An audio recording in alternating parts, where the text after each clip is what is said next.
नमस्कार दर्शक मित्रों, मैं दक्षा प्रजापति आप सबका स्वागत करती हूँ।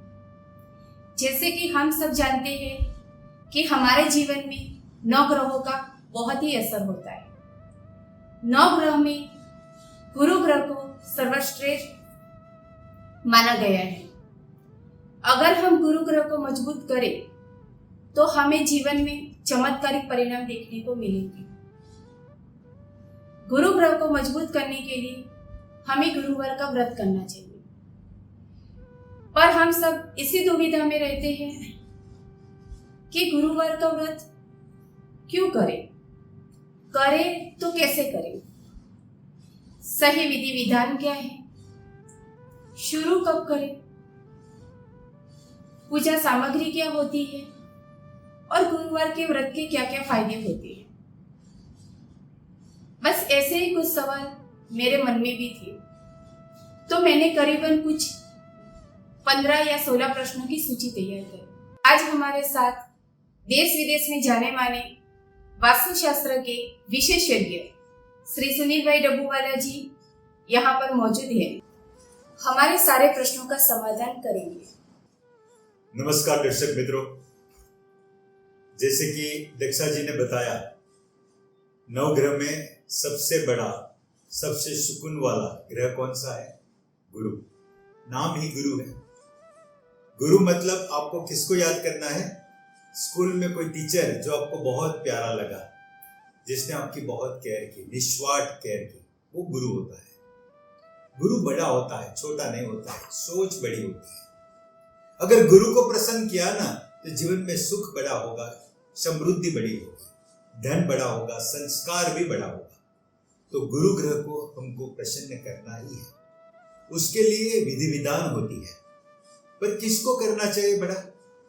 अपनी कुंडली देखो। अपनी कुंडली में अगर गुरु कमजोर है तो बड़ा करना चाहिए। आपको एक बात बताऊं, अगर गलत जगह पे गुरु बड़ा हो गया तो बॉडी भी बढ़ने लगता है। डाइटिंग का जमाना है, बॉडी को सिमेट्रिक रखना है। बहुत लोग कहते हैं कभी गुरु की अनुभूति पहनी और मेरा बॉडी बढ़ गया। होता है ऐसा, क्योंकि गुरु मतलब बड़ा।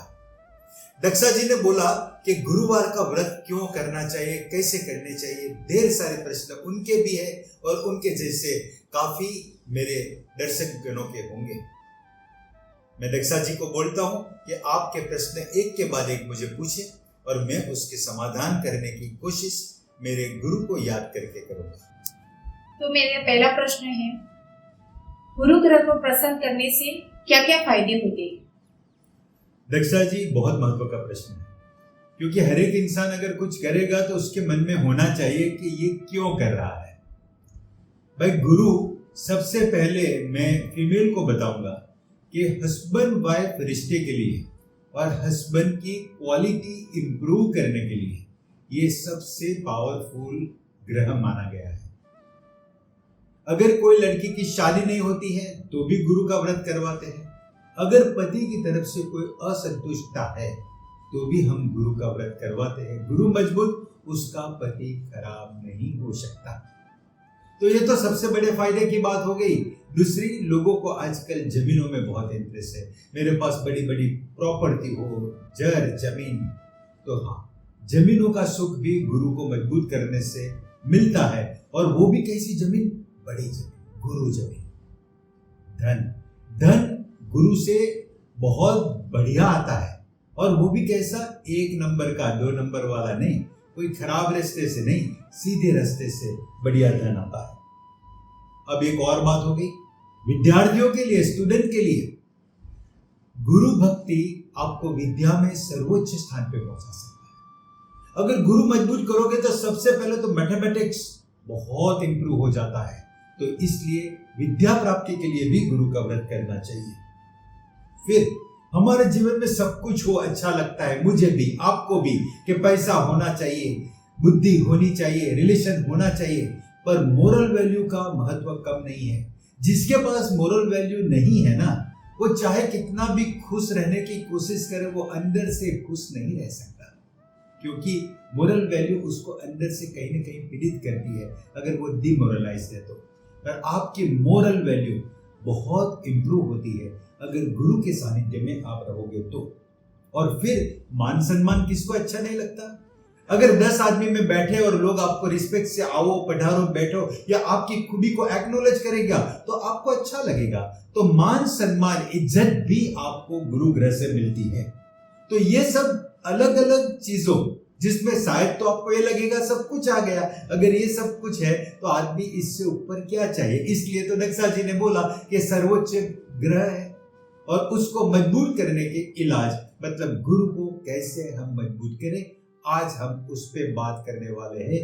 ओम ग्राम ग्रीम ग्रोम सह गुरुवे नमः। देखो मैंने मेरे गुरु को आंशिक मजबूत तो अभी कर दिया। मेरा दूसरा प्रश्न है, इस व्रत में कौन से देवी देवताओं को पूजने का प्रयोजन है? दक्षा जी ये सवाल भी बहुत महत्व का आपने पूछा, कौन से देवी देवताओं। एक बात बताऊं, गुरु एक पद है, कोई एक व्यक्ति नहीं है। हम हमारे स्कूल में कहते हैं ना कि अभी हमारे प्रिंसिपल ये है, 5 साल पहले वो थे, नेक्स्ट साल ये आएंगे, प्रिंसिपल बदलते रहते हैं, पोस्ट वही रहती है। तो गुरु एक पोस्ट है। हमारे जो वैदिक भगवान विष्णु भगवान, उसके सभी अवतार रामा कृष्णा ये भी गुरु हुए, क्योंकि बहुत अच्छा ज्ञान देके गए। अरे आपके स्कूल के जो टीचर आपको बहुत अच्छा लगता था, जो दिल से पढ़ाता था और पढ़ाते वक्त ये सोचता था कि जो पढ़ेगा वो कल्याण करके मेरे से बहुत ऊपर जाए, उसी में मेरी खुशी है, वो गुरु है। आप उसकी भी भक्ति कर सकते हो।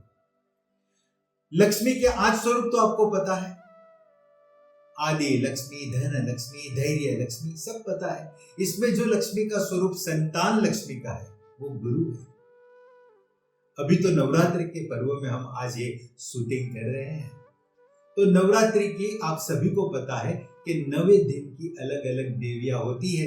इसमें 6ठा दिन जो होगा मां कात्यायनी, वो गुरु का स्वरूप है। इसलिए कोई लड़की का विवाह वगैरह नहीं होता या पति संबंधी कोई तकलीफ होती है तो ये 6ठे दिन का व्रत खास रखते हैं, ये भी गुरु है। धर्म का भी कोई भेदभाव नहीं है। जैन धर्म में जो आदिनाथ भगवान ऋषभ स्वामी पहले तीर्थंकर, उसको गुरु का दर्जा दिया गया है। और बृहस्पति देव, ब्रह्मदेव जिसको कहते हैं, वो भी गुरु है। आप इसी में से किसी का भी ध्यान करके ये व्रत कर सकते हैं। मेरा तीसरा प्रश्न है, ये व्रत कितने गुरुवार करना चाहिए? दक्षा जी ये भी बहुत महत्व का है। गुरुवार के व्रत या तो 7 गुरुवार करें या तो 16 गुरुवार करें। ये गुरुवार की व्रत की संख्या है। जिसको छोटे में बताना है या कोई परिणाम की जल्दी है वो 7 का पकड़े या तो 16 का। आप देखो दोनों में फिगर एक ही आता है, 7 या 16। 16 मतलब 1 और 6 मतलब दोनों का अगर आप समेसन करोगे तो 7 ही होगा।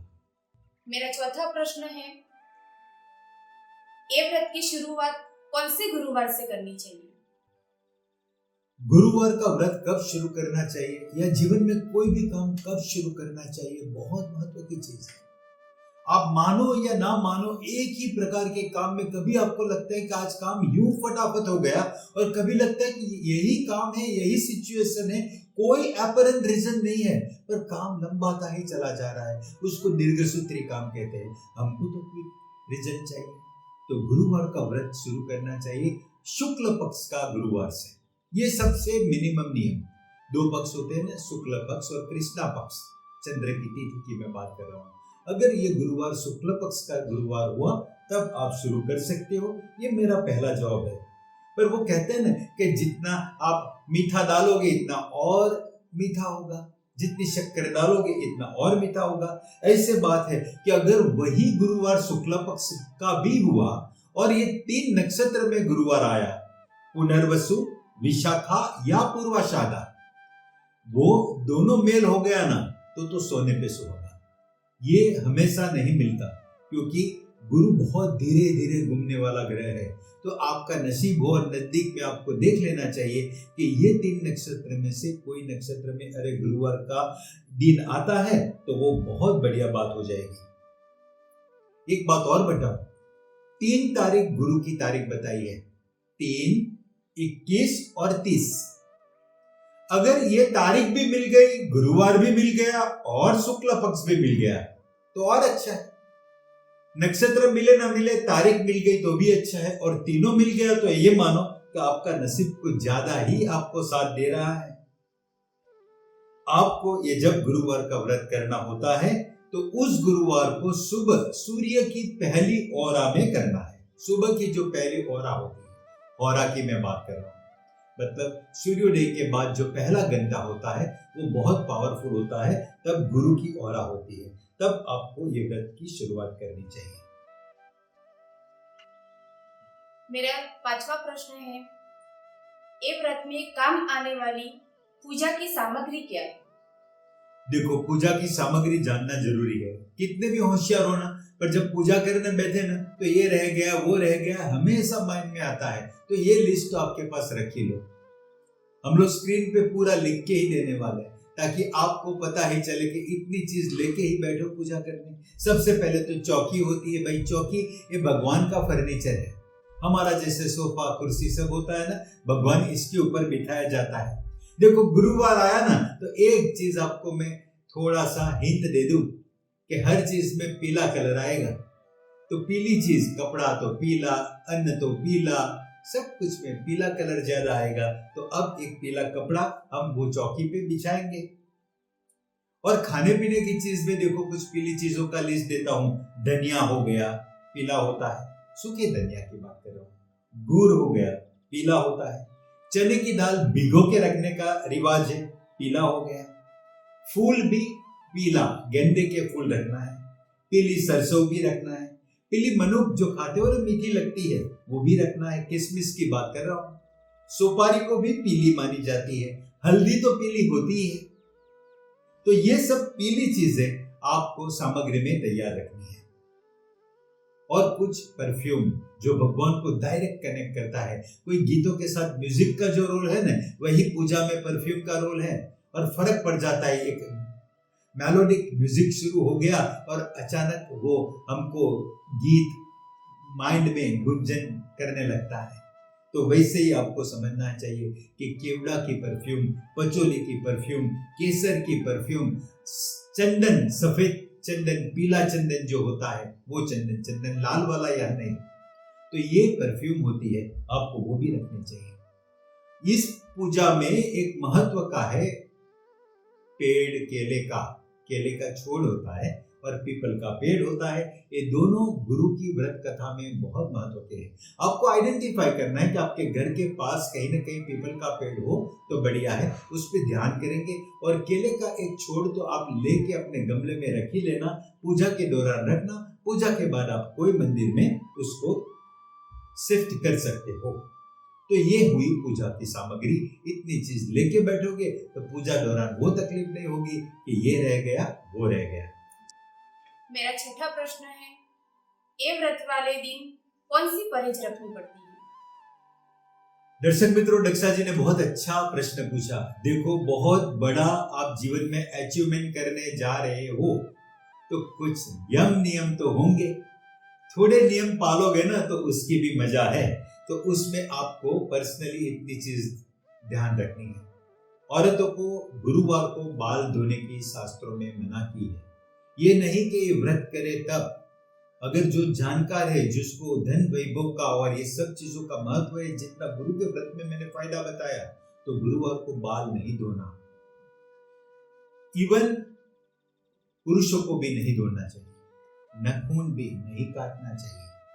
अरे, हम कहते हैं कि पोछा मारना, झाड़ू करना तो बहुत अच्छी बात है, पर ये सफाई गुरुवार को मना की गई है। काम वाले की छुट्टी, हम लोग ये मानते हैं कि रविवार की छुट्टी सबके लिए अच्छी होती है, पर ये नहीं।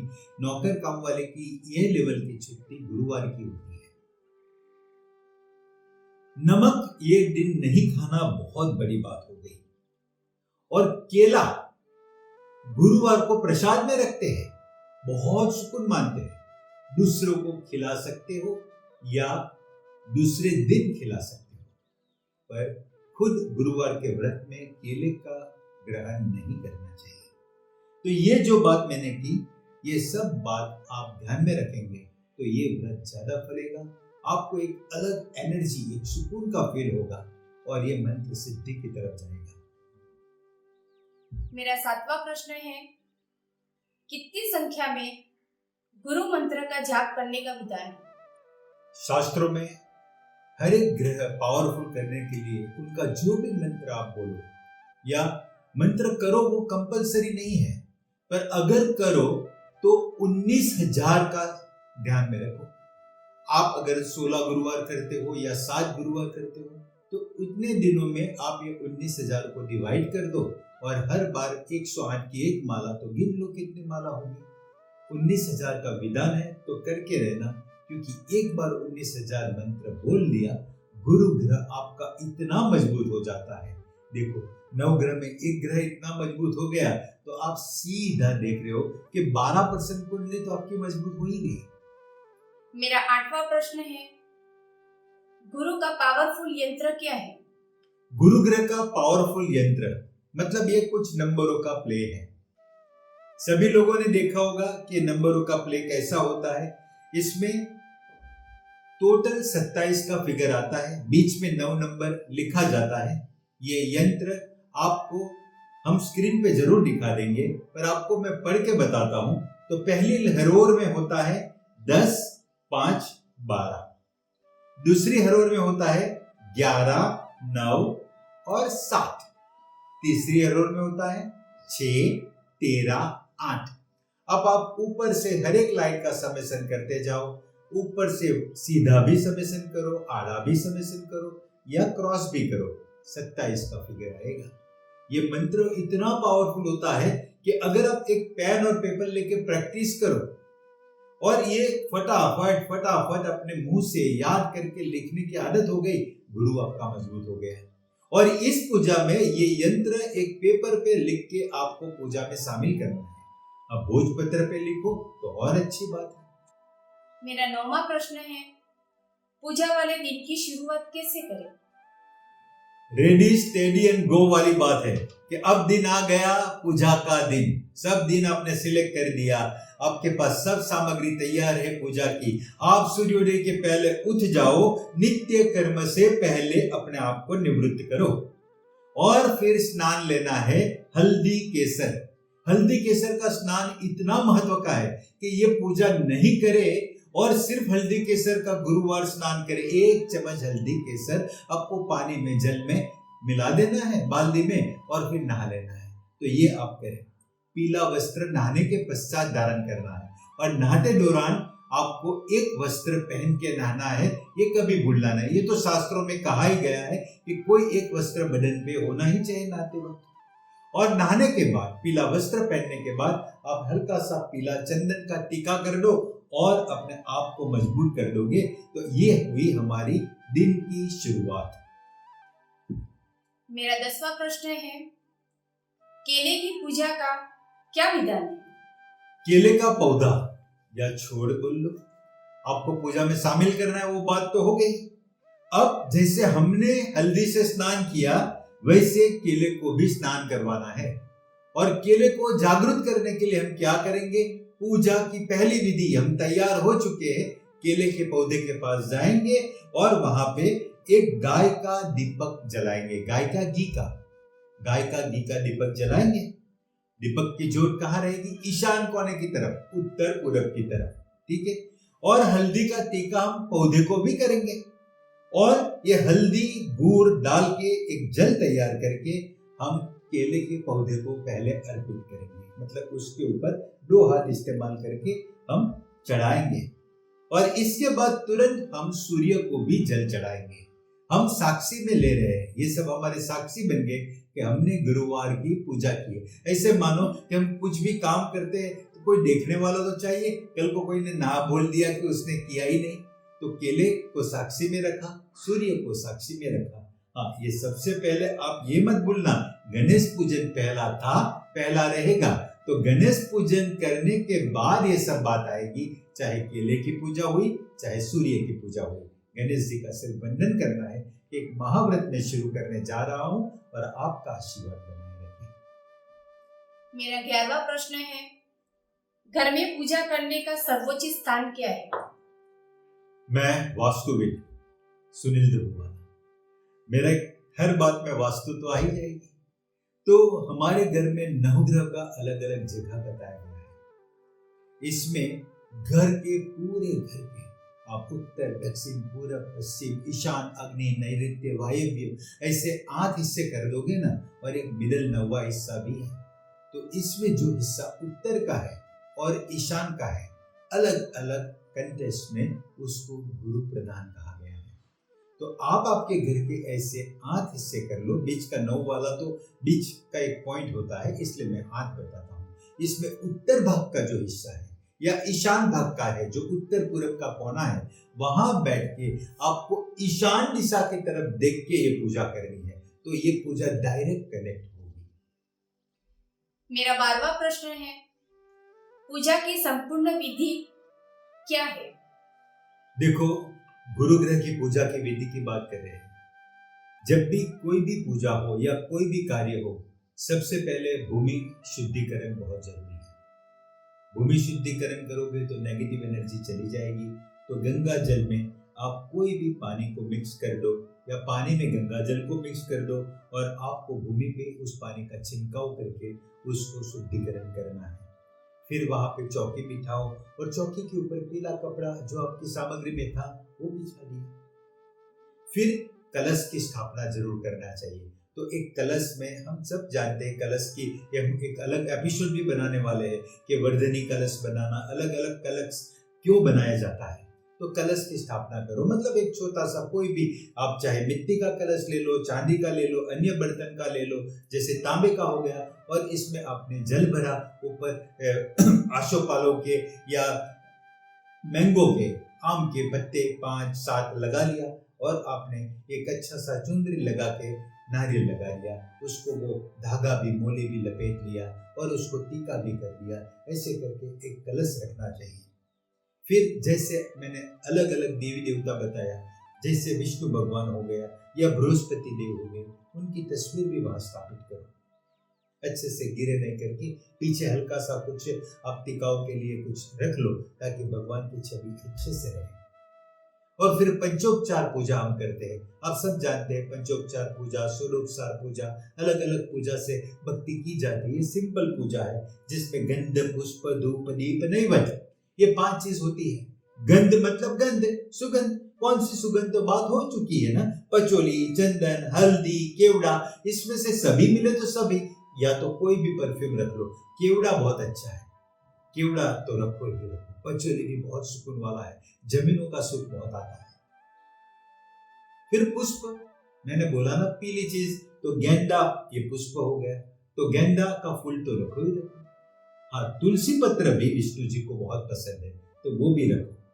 पर गणेश जी की साधना मैंने पहले बोली ना, तो गणेश जी के लिए दूर्वा रखो। वो दूर्वा सिर्फ गणेश जी को, विष्णु जी के सामने नहीं रखना है। हर भगवान का अपना अपना टेस्ट होता है। पुष्प के बाद धूप आया। धूप में हम लोग क्या करेंगे, तो अब अगरबत्ती थोड़ा कम चालू करते, और प्रकार की धूप सली जो भी होगी उसमें अत्तर, पचोली का हो या केवड़ा का हो, इस फ्रेग्रेंस वाला धूप हो गया तो और बढ़िया है। अब बात आई दीप की। दिया कौन सा होगा, गाय का घी, और वो भी हल्दी मिला के। वैसे तो गाय का घी आप सबको पता है हल्का सा पीला होता ही है, पर अगर नहीं है तो हल्दी मिला के उसको पीला कर दो, और फिर दिया जलाओ। दिया की जोत कहाँ रखनी है, ईशान कोने में। और अब बात आई नैवेद्य। नैवेद्य में केला रखना है, पर हमने बताया कि हम नहीं खाएंगे, दूसरे को भी नहीं देंगे। ये प्रसाद दूसरे दिन करना है, मतलब वो 24 घंटे वहां रहेगा और दूसरे दिन होगा। गुड़ रखेंगे, भिगोई हुई चना की दाल रखेंगे, चने की दाल, और किशमिश जरूर रखेंगे। तो ये हमारा पंचोपचार पूजा हो गई। गंधम, पुष्पम, धूपम, दीपम, नैवेद्यम, और फिर गणेश जी का स्मरण करेंगे। हमारा जो आज्ञा चक्र है वो गुरु प्रदान होता है, तो उस आज्ञा चक्र पे ध्यान करके हम पूजा का संकल्प करेंगे। संकल्प कैसे करते हैं उस पे भी हम एक वीडियो बनाने वाले हैं। पर हाथ में जल लेके आपको क्या बताना है कि ढेर सारी बात बता दी, किसी को धन के लिए, किसी को बच्चों के संस्कार के लिए, किसी को एजुकेशन में एक्सेल करने के लिए। तो हम किस लिए कर रहे हैं? देखो, सभी लोग बोलेंगे सब कुछ चाहिए, मजा नहीं आएगी। कोई एक चीज बताओ जो आपके लिए ज्यादा महत्व का है। यही तो संकल्प है कि आप क्यों कर रहे हो। क्योंकि हम कभी कहीं वास्तु भी देखने जाते हैं ना, तो कोई कोई पर दूर दूर के अपने रिश्तेदारों को लेके आते हैं, उनका भी देख लो, उनका भी देख लो, बात डाइल्यूट हो जाती है। एक टाइम में एक का काम बराबर करो। तो आपका संकल्प कि मैं श्री सुनील डब्बूवाला कश्यप गोत्र में मेरा जन्म है और मेरे जीवन में मैं एक उच्च डिग्री पीएचडी की पाना चाहता हूँ। तो ये डिग्री पाने के लिए मेरे को आपकी मदद की जरूरत है और ये आपकी मदद मिले, इस हेतु से मैं ये 19,000 व्रत और 19,000 मंत्र और 16 व्रत करने जा रहा हूँ। ऐसे करके पानी छोड़ देना। एग्जाम्पल दिया, आपका मन में जो है वो बोलना है। अगर 19,000 जाप करने वाले हो तो बोलना है, अगर 16 जाप करने वाले तो 16 बोलो, 7 करने वाले तो 7 बोलो। पर संकल्प हर एक जगह पे जरूरी है कि आप ये क्यों कर रहे हैं। फिर गुरुवार व्रत कथा का एक किताब मिलेगा, इसके बारे में मैं नहीं बताऊंगा क्योंकि ये किताब ऑनलाइन भी मिल जाएगी, हर एक लैंग्वेज में मिल जाएगी। और जैसे हम सत्यनारायण का ये सब विधि करते हैं, फिर एक किताब पढ़ते हैं ब्राह्मण, ऐसे गुरुवार की व्रत कथा की जो किताब होती है वो पूरी आगे से एंड तक पढ़ लेने की। फिर अगर आप मंत्र करने वाले हैं तो 11 मंत्र बोल दो, 11 मंत्र बोलो मिनिमम, ओम ग्राम ग्रीम ग्रोम सह गुरुवे नमः। अगर आपने वो पढ़ लिया है कि 19,000 करना है तो फिर आप 11 माला करोगे। 108 की एक माला हुई, 16 गुरुवार लिया तो हो जाएगा 19,008। तो ऐसे करके आप ये मंत्र बोल सकते हो। देखो हर एक चीज में जितना शक्कर डालोगे इतना मीठा होगा। तो मैं आपको 2-5 तो मंत्र अभी बता देता हूँ। देखो एक मंत्र है ओम ब्रह्म बृहस्पते नमः, अच्छा मंत्र है। दूसरा मंत्र बताता हूँ, ओम एम क्लेम बृहस्पते नमः, ये भी बहुत बढ़िया मंत्र है। ओम ग्राम ग्रीम ग्रोम सह गुरुवे नमः, ये तो गुरुवार इसलिए आराम से याद रह जाएगा। फिर उसका लंबा मंत्र है जो बहुत पावरफुल माना जाता है, ओम देवानांचम ऋषीनांचम गुरु कांचन सन्निभम बुद्धिभूतम त्रिलोकेशम तम नमामि बृहस्पति। जैन लोग बोलेंगे, हम तो हमारे जैन भगवान के मंत्र बोलेंगे, तो उनके लिए सिंपल मंत्र बताता हूं, ओम ह्रीम नमो आयर्यानम, सिंपल मंत्र जो नमोकार में आता ही है। और नमोकार मंत्र में तो ये आयर्यानम आ ही जाएगा, पर अगर अच्छे से आदित्य भगवान का मंत्र बोलना है, ओम आदित्याय विद्महे मार्वंडाय धीमहि तन्नः सूर्य प्रचोदयात्। फिर ऋषभ स्वामी का मंत्र, ऋषभाजीत सुपांजवा श्रीभी पंडन शीतलाम सुमति संभवः स्वामी श्रेयांश्च जिनोत्तम। तो ये अलग अलग बहुत मंत्र बता दिए, सब नेट पे भी मिल जाते हैं, हम भी आपको बताएंगे। आपका जो मन करे वो पिक करो और जैसी श्रद्धाएं करो। संख्या 19,000 आपको ध्यान में रखना है। तो ये आपने मंत्र किया। मेरा 13वां प्रश्न है, क्या फीमेल प्रॉब्लम में ये विधि कर सकते हैं क्या? दीक्षा जी ये बहुत ही महत्व का प्रश्न है, क्योंकि हर फीमेल को ये प्रश्न रहता है। कोई भी विधि विधान या व्रत करे, चाहे वो 16 सोमवार का व्रत करे या तो ये मंगलवार का पूरा 21 मंगलवार का व्रत करे, तो उसको लगता है कि बीच में अगर मेंस्ट्रुएशन साइकिल आ गई या फीमेल का जो पीरियड्स का पीरियड आ गया, तो उस समय वो करना चाहिए व्रत या नहीं। सीधा शास्त्रों में ये कहा गया है कि व्रत की चेन नहीं तोड़नी है। उस दिन उपवास से लेके बाकी की सब बातें होगी, बट वो गिना नहीं जाएगा और पूजा नहीं करेंगे। तो आपको उस दिन जो व्रत उपवास करना है और एक बार खाना है, वो भी पीली चीज, पीला वस्त्र पहनना है, नहाने का जो नियम बताया, ये सब बातें इसमें आएंगी। और बाकी पूजा विधि नहीं करनी है, मंत्र नहीं बोलना है, और जो आपने 16 या 7 गिनती में रखा है तो उसमें ये काउंटिंग में नहीं लेना है। मेरा 14वां प्रश्न है, पूजा के बाद समापन कैसे करें? देखो हम पूरी पूजा कर चुके हैं, हमने भगवान केला, गणेश जी, सूर्य देव सबकी आराधना कर ली, पूरा मंत्रोजाप कर लिया। अभी आज का व्रत हमारा समापन हुआ और उसके लिए हमको आहुति देनी है। यह आहुति या तो 5 दो, 7 दो या 11 दो। हवन बहुत महत्व का है। एक छोटा सा हवन कुंड लो, इसमें वो गाय का उपला रखो, थोड़ा घी डालो, कपूर डालो और फिर आहुति में आप गुड़, चने और पीला घी अवश्य करो। ये आहुति देते समय आपको क्या बोलना है? ओम गूम गुरुवे नमः। ये 5 आहुति दो, 7 दो या 11 दो। ये पूजा की समापन, आज के दिन का पूजा ऐसे आपका समाप्त हो, पूजा समाप्त हो। फास्ट लेना है, फल दोपहर को खाओगे, शाम को आप एक बार खाना भी खाओगे।